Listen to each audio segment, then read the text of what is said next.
Selanjutnya kita mulai dengan sesi diskusi. Bagi peserta yang ingin bertanya, ya silakan menuliskan atau chat di kolom Q&A. Tadi saya lihat ada beberapa yang sudah masuk ya dok pertanyaannya. Ini mungkin saya bacakan. Pertama ini untuk Dr. Feni dan Dr. Bagus ya. Ini saya kolektifkan dok pertanyaan dari Dr. Okta, Dr. Riga dan Dr. Yoza. Ini kira-kira hampir sama dok ya. Mengapa untuk screening PJB kritis harus di usia 24 jam?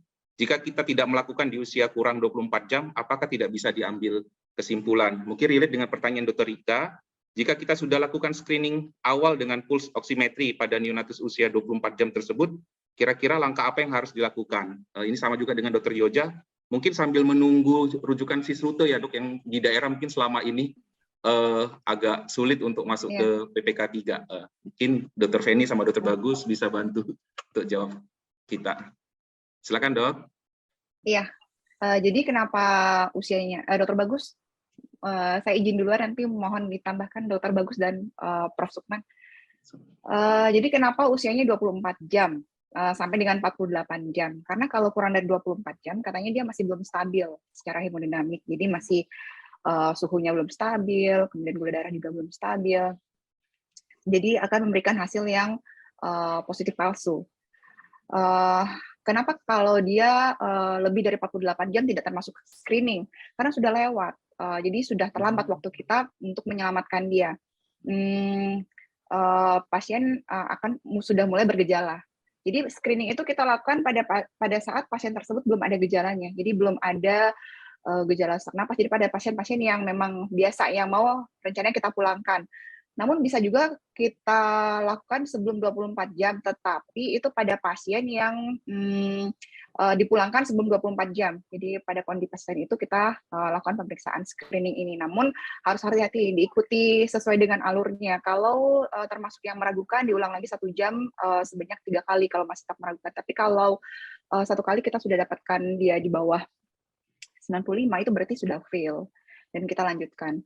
Dan apa yang bisa kita lakukan gitu kan? Memang kendalanya banyak ya dok ya kalau kita bukan di PPK 3. Nah sekarang saya mencoba berpikir karena saya berada di PPK 3.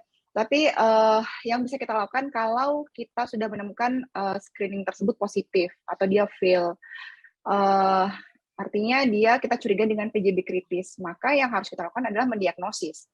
Tetapi tidak semudah apa yang kita sampaikan, diagnosis ekokardiografi. Yang bukan PPK 3, kesulitannya adalah mungkin tidak semuanya ada spesialis anak konsultan jantung, karena memang jumlah kami sedikit. Dapat kita lakukan pemeriksaan penunjang dulu sambil kita menunggu Sisrute yang tadi. Penunjang dulu, kita pastikan dulu, yakinkan bahwa ini benar-benar dia PJB kritis. Kalau kita sudah mengikuti alurnya, kemudian kita lakukan pemeriksaan penunjang sederhana, mungkin bisa dilakukan di tempat dokter-dokter sekalian, pemeriksaan EKG, kemudian pemeriksaan foto ronsen, karena dengan pemeriksaan EKG itu juga kita bisa EKG tertentu mulai dari aksisnya, aksis kanan ataupun ekstrim aksis itu bisa menunjukkan adanya kelainan-kelainan PJB kritis. Kemudian dari foto ronsen ada gambaran-gambaran khas, misalnya egg on string, kemudian figure of 8, kemudian boot shape nggak terlalu tampak pada awal-awal ya. Itu bisa menunjukkan suatu gambaran PJB kritis. Kemudian kalau kita curiga ini adalah suatu duct dependent lesion, yang sudah kita singkirkan karena kemungkinan cyanosisnya karena penyebab paru, itu bisa kita berikan prostaglandin, preparat prostaglandin analog E1. Kemungkinan juga tidak ada ya dok ya di PPK selain PPK 3, karena di tempat kami pun juga tidak ada yang analog prostaglandin yang E1. Tapi kita menggunakan yang E2, kita menggunakan misoprostol. Itu bisa dipergunakan dok kalau kita curiga pada pasien yang dengan PJB kritis yang duct dependent lesion. Nah, sambil kita menunggu ketersediaan tempat, kemudian pasien itu kita KIE baik-baik, kemungkinan dengan adanya PJB kritis, paling penting itu KIE. bahwa risikonya itu kalau tidak kita diagnosis akan seperti apa, kalau misalkan kita diagnosis kemungkinan langkah kita akan apa. Itu sangat penting. Kalau memang sudah setuju, oke, kita berproses, ya atasi dulu kelainan hemodinamiknya, metaboliknya ada kelainan tidak, analisis darahnya seperti apa, blood sugarnya seperti apa itu, dan suhunya sudah stabil apa tidak. Sambil menunggu itu ya kita stabilkan sesuai dengan prinsip stable tersebut untuk pengiriman neonatus. Mungkin Dokter Bagus dan Prof. Sukman ada tambahan? Ya, silakan Prof. Dokter Bagus, mohon asupannya, Prof.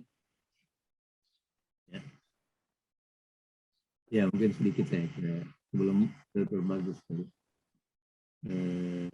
Ini kan kaitannya dengan alamiah, itu PDA, itu duktus. Duktus itu kan menutup sebelum 72 jam, paling banyak 48 jam biasanya. Karena itu mesti segera dideteksi. Kalau tidak, mohon maaf Prof, suaranya agak kresek-kresek gitu Prof. Dari tadi ya, kayak nggak tahu kenapa. Oke, Prof. Bisa? Bisa Prof, lebih mending. Ini saya menambahkan sedikit saya kira yang dijelaskan ini tadi udah jelas. Kemudian ini terkait dengan secara alamiah kita harus ingat bahwa ductus arteriosus itu kan dia akan menutup paling banyak itu 48 sampai 72 jam. Jadi memang setelah itu akan kelihatan secara klinis yang lebih jelas ya dan sebagainya. Kemudian kalau sebelum 24 jam memang hemodinamiknya belum stabil. Jadi saya kira apalagi kalau misalnya lahirnya dengan skor yang rendah, ada stres, kira itu. Jadi ini kaitannya dengan dengan ductus arteriosus yang menyelamatkan bayi itu dari sirkulasi tumor. Saya kira itu ya, mungkin Dokter Bagus ada tambahan, silakan. Terima kasih Prof. Dokter Bagus, mungkin ada yang mau ditambahkan? Mungkin sudah cukup jelas dari Dokter Feni terutama. Tapi sebenarnya mungkin 20 sampai 48 jam itu hanya semacam ini ya saran dari kita. Kadang kalau terlambat pun ya apa boleh buat seperti itu. Gitu ya Dok ya. Terima kasih Prof. Pesan penting Dok. Ya. Oksigennya.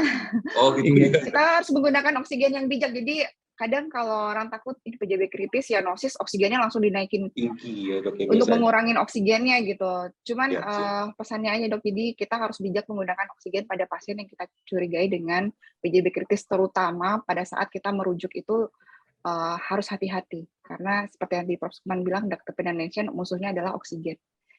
Ya Dokter Fadil, terima kasih. Ya, terima kasih Dok. Berikutnya ini ada pertanyaan, mungkin agak mirip ya Dok, pertanyaan Dokter Adi dan Dokter Matsuito. Untuk PJB yang sudah, ini ke Dokter Feni kayaknya, untuk PJB yang sudah dikoreksi, apa yang harus dievaluasi untuk kita yang di daerah, maksudnya yang setelah dikoreksikan biasanya kembali ke daerah. Kemudian, apakah PJB yang sudah dilakukan koreksi itu, pH dan proses remodelingnya bisa kembali normal? Gitu Dok. Mungkin cocok dengan Dokter Bagus, tapi saya coba dulu ya, Dokter Bagus nanti mohon ditambahkan. Jadi kalau untuk yang PJB secara umum ya Dok ya, Dokter Fadil, yang kita lakukan koreksi, sudah dilakukan koreksi baik intervensi non bedah melalui transkateter ataupun yang dengan pembedahan, maka yang kita evaluasi ya secara umum komplikasinya. Kalau yang surgical, karena hipertensi paru atau yang tadi saya sebutkan pada saat awal itu adalah PJB itu lifelong journey. Jadi sekali pasien itu terdiagnosis dengan PJB, baik dari dalam kandungan, kemudian sampai dengan tuanya, itu masih tetap harus dipantau. Karena komplikasi pH itu mungkin saja terjadi, baik yang belum dilakukan intervensi ataupun yang sudah dilakukan intervensi. Jadi yang awalnya memang dia tidak tampak adanya pH, kemudian diintervensi, bisa saja dia berkembang nantinya bisa menjadi pH. Jadi yang tetap dilakukan evaluasi adalah status fungsionalnya, jadi bisa sesak tidak, bagaimana berat badannya, secara umum saja seperti itu. Berat badannya naik atau tidak. Biasanya kalau kita lihat dia progresnya bagus, berat badannya bagus. biasanya ibu-ibu akan bilang nafsu makannya jadi lebih enak, dia lebih gampang makan, tidak sesak seperti sebelumnya, minumnya jadi lebih bagus. Kemudian tidak ada yang sebelumnya dia sering infeksi, sekarang tidak infeksi lagi, terutama paru. Kemudian kalau dia dengan intervensi yang non bedah dengan kateterisasi, kita kan memasang alat di sana. Jadi kita juga evaluasi bagaimana irama jantungnya, masih terdengar nggak ada suara bisingnya, jangan-jangan alatnya lepas sampai di sana, sampai di rumahnya alatnya lepas gitu. Kita nggak tahu, itu yang kembali lagi didengarkan. Kemudian gangguan aritmia bisa dilakukan dengan pemeriksaan fisis ataupun dengan EKG. Kemudian yang perlu kita cek juga itu adalah klinis untuk pH-nya. Yang tadi saya sampaikan, ada yang tanda gagal jantung kanan atau tidak gitu. Dan obat-obatan. Obat-obatannya sampai kapan mau dilanjutkan? Kadang kan begitu. Ini sudah ditutup, apakah bisa langsung dihentikan atau tidak? Nah, itu penggunaan obat-obatan tersebut tergantung lagi, karena ada obat-obatan yang kita berikan sebagai anti remodeling. Jadi yang sebelumnya jantung kirinya besar atau jantung kanannya besar karena ASD, atau karena kalau kiri karena PDA atau VSD, itu bisa terjadi anti remodeling, jadi dia akan menyusut lagi ke normalnya kalau untuk yang ventrikelnya. Dan itu obat-obatan yang diberikan itu sangat membantu. Dapat kita lihat 1 bulan, 3 bulan, 6 bulan. Kalau dirasa pertumbuhan anak tersebut baik, fungsional statusnya baik, itu nanti bisa kita hentikan perlahan. Itu sih, Dokter Fadil. Mungkin Dokter Bagus. Ya, silakan Dok. Dibantu. Terima kasih Dr. Feni untuk penjelasannya, Dok. Mungkin yang bisa kita sampaikan bahwa sebelum dilakukannya terapi atau koreksi penutupan itu, biasanya kita lakukan dulu kateterisasi jantung, Dok. Jadi kita pastikan kemungkinan apakah pasien bisa kembali remodelingnya kembali normal atau tidak. Biasanya kita menggunakan pulmonary vascular resistance index, jika kurang dari 6 kita biasanya langsung bisa direkomendasikan untuk operasi.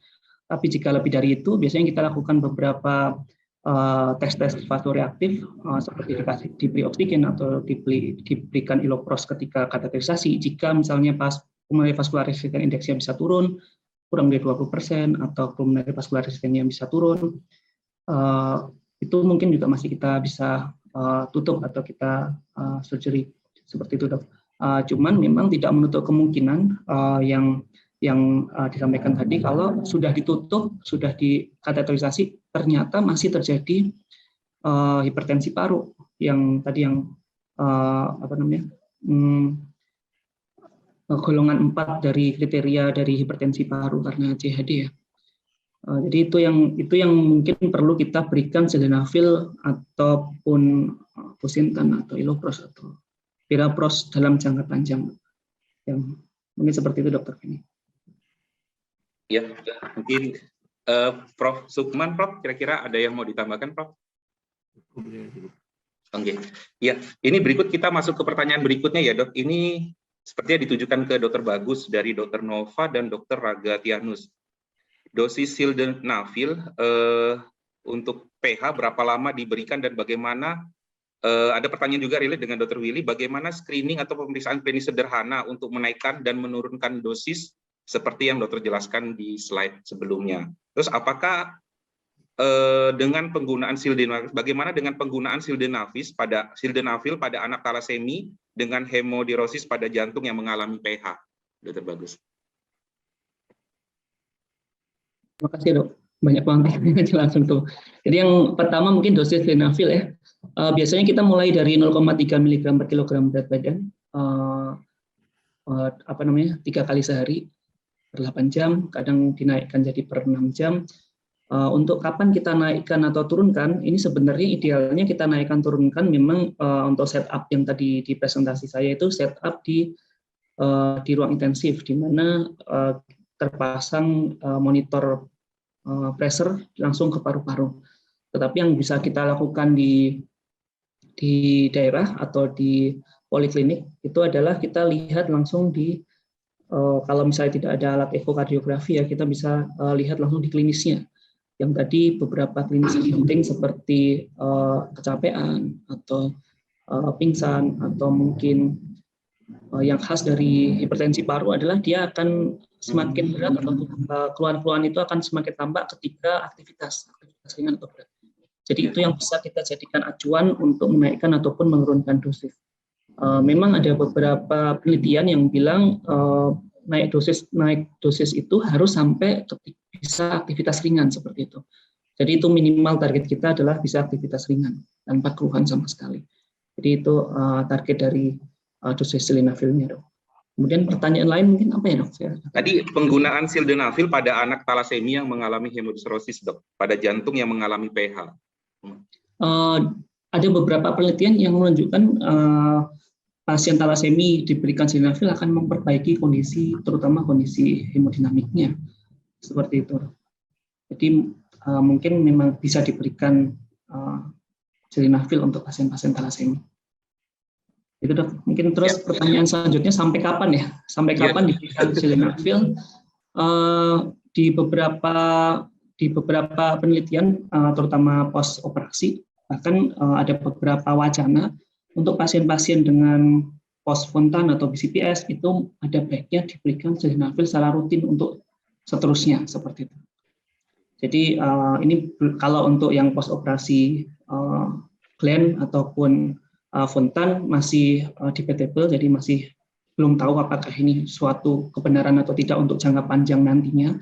Tetapi memang untuk penelitian-penelitian akhir-akhir ini memang diindikasikan untuk pemberian sildenafil sebelum tindakan itu memang diberikan secara rutin ketika ada tanda-tanda hipertensi paru, diberikan rutin sampai tindakan, seperti itu. Tapi untuk setelah tindakan atau setelah operasi, dalam hal ini paling sering bermasalah adalah pasien Fontan ataupun Glenn prosedur, ada beberapa wacana untuk penelitian-penelitian mulai diberikan sildenafil rutin untuk memperpanjang harapan hidupnya. Tapi itu masih belum tahu apakah betul atau tidak. Jadi prinsipnya adalah jika tidak ada terapi lanjutnya, maka diberikan sildenafil seterusnya seumur hidup, ada kemungkinan ke arah situ. Jika sebelum dioperasi, maka diberikan sildenafil sampai saat operasi. Bahkan ada beberapa penelitian yang menunjukkan pemberian sildenafil sebelum operasi itu akan meningkatkan outcome, walaupun hipertensi parunya tidak terlalu buruk. Mungkin Dr. Feni ada masukan, dok?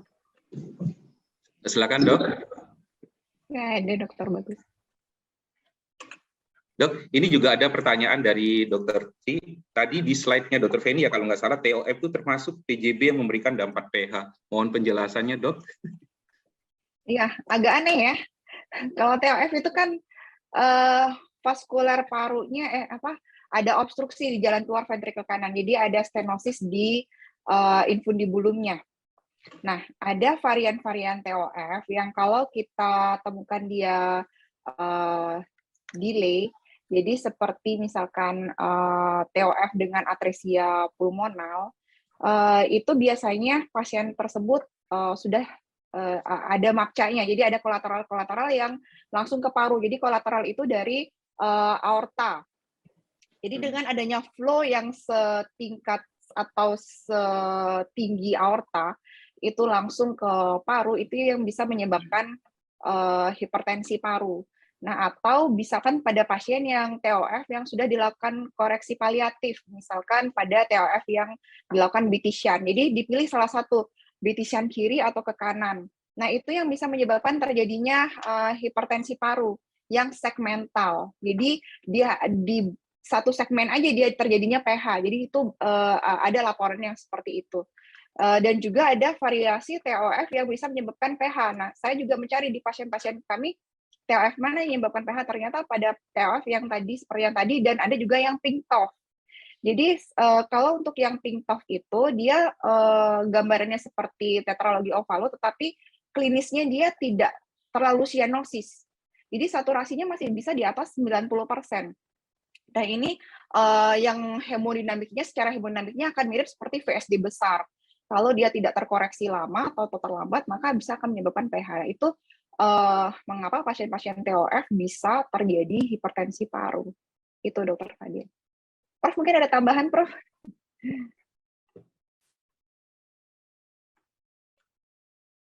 Prof masih mute.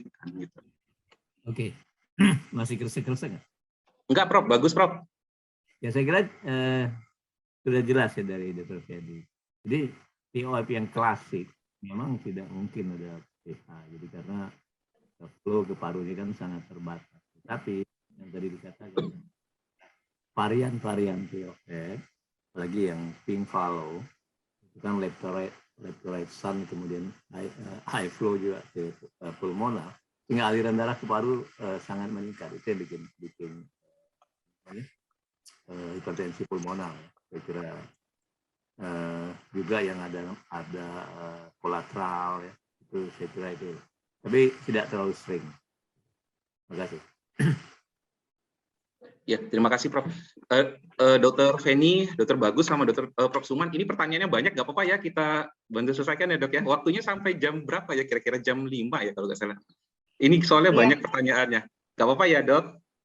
Ini ada pertanyaan berikutnya dari Dr. Anissa Dok. Itu izin bertanya kepada Dr. Feni dan Dr. Bagus. Apakah remodeling vaskular terjadi bertahap mulai dari daerah apex, paru, ke basal, atau sebaliknya? Apakah pada pH karena lung overflow akan menyebabkan gangguan parenkim?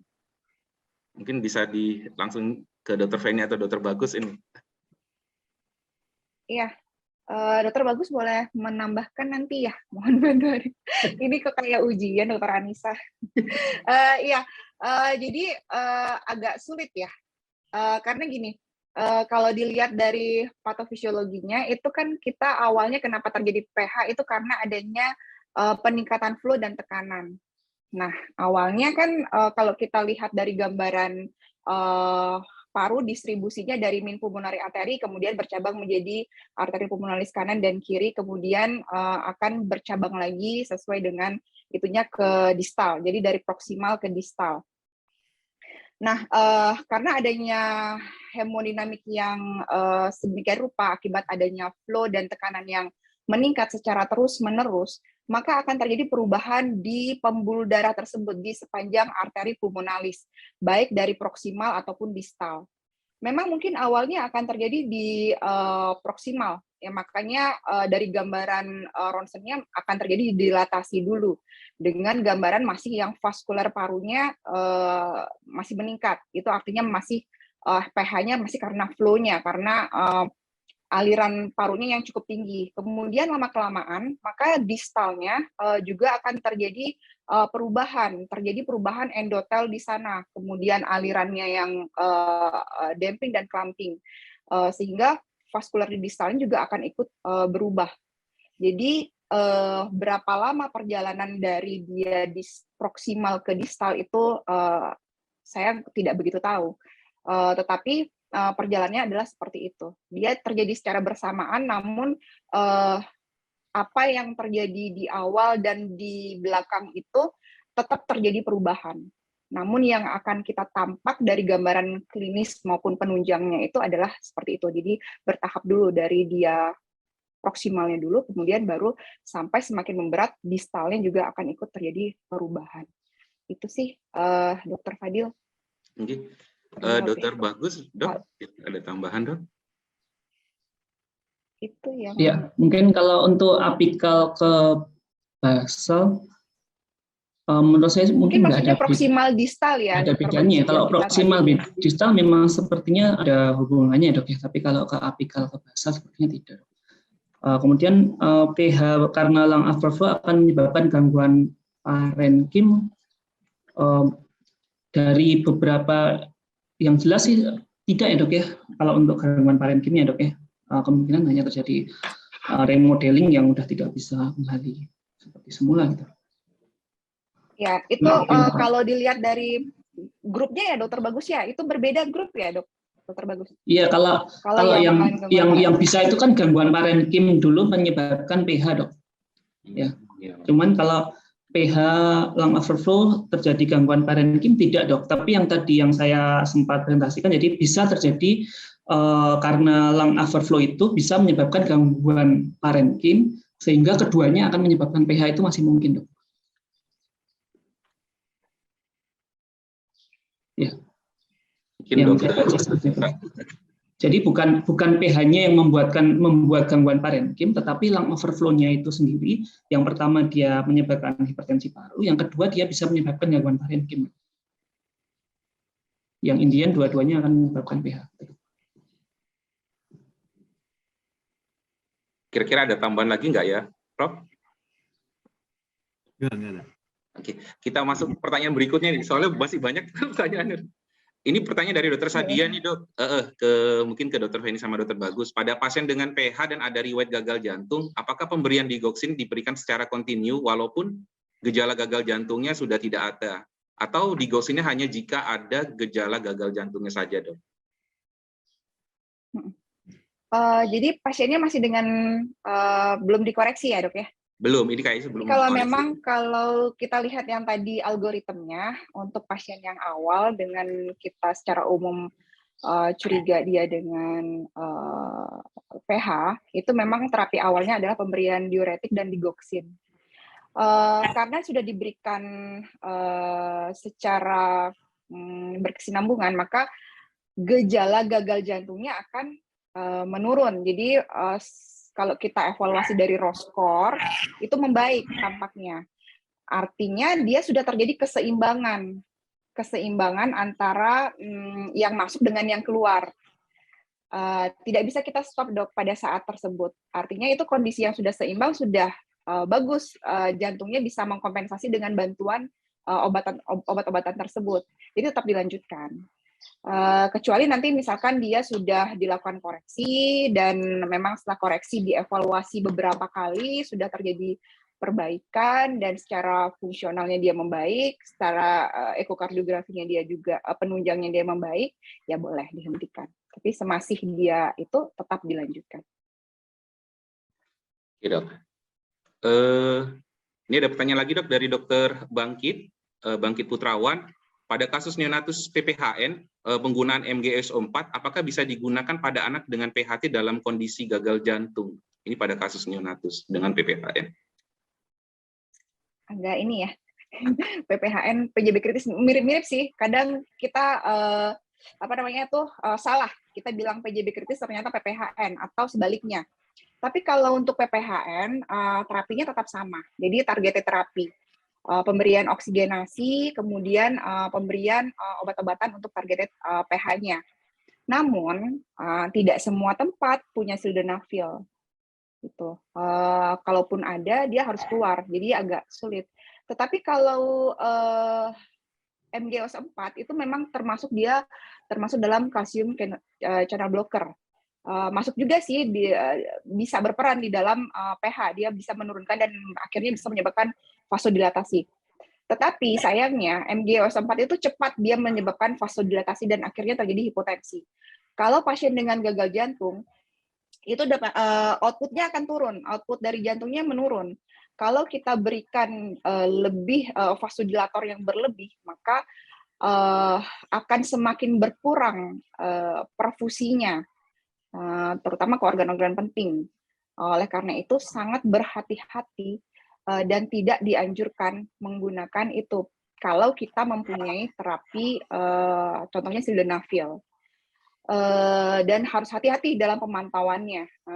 Itu saja sih, Dokter. Dan ada juga studi membandingkan antara MgO4 dengan sildenafil, ternyata memang sildenafil lebih baik. Jadi mudah-mudahan di tempat sejawat ada sildenafil di sana yang tersedia. Dokter Bagus, bagaimana, Dok? Saya sih sudah lama tidak menggunakan MgO4. Kalau gagal jantung harus hati-hati sekali dengan MgO4 ya, Dok. Iya, Dok, terima kasih. Ini mungkin pertanyaan terakhir ya, Dok ya. Ini juga sering kita alami di daerah nih, Dokter Feni dan Dokter Bagus. Mungkin ada pengalaman keluhan pasien yang diberikan terapi sildenafil. Jadi ada gangguan tidak bisa tidur. Ini gimana nih, Dok? Memang pernah juga kita alami di Jambi juga ada satu pasien yang seperti itu, Dok. Ini gimana, Dok, pengalamannya, Dok? Nggak bisa tidurnya karena apa ya? Mungkin karena dampak obatnya. Oke, iya, mungkin Dokter Bagus menambahkan dan Prof ya. Untuk pasien, memang sildenafil kan efeknya adalah vasodilatasi. Jadi kalau dibilang targeted tapi tidak terlalu selektif, semua pembuluh darah itu dia bisa menyebabkan dilatasi. Jadi bisa jadi yang flow ke otak atau organ lainnya juga menurun. atau dia misalnya terjadi hipotensi, akhirnya keluhan seperti itu. Kadang juga ada keluhannya kayak flushing, atau kadang bayi-bayi yang kita berikan itu dia jadi demam gitu, efeknya bisa terjadi seperti itu. Tergantung dari dosisnya ya dok ya. Kalau mungkin ada sampai keluhan seperti itu, mungkin perlu kita evaluasi lagi dosisnya. Memang keluhan yang pernah saya dapat dengan sildenafil itu dia bahkan merasa nyeri dadanya. Jadi karena ada keluhan itu, saya memodifikasi dosisnya lagi, kita evaluasi dosisnya. Kalau yang mana dosis yang mampu dia terima, karena masing-masing pasien kan memiliki tingkat yang berbeda-beda dalam menerima sesuatu obat. Gitu, Dokter Bagus. Prof mungkin lebih banyak pengalamannya nih, Prof. Gimana nih? Sildenafil tidak bisa tidur. Silakan, Prof. Ya, saya kira yang penting memang itu hati-hati ya, karena efek vasodilatasinya. Jadi itu bisa terjadi di berbagai sistem vaskular, dan itu yang barangkali bikin pengaruhnya terhadap sentral juga demikian. Jadi itu yang bikin tidur, gelisah, flushing, mukanya merah biasanya juga gitu.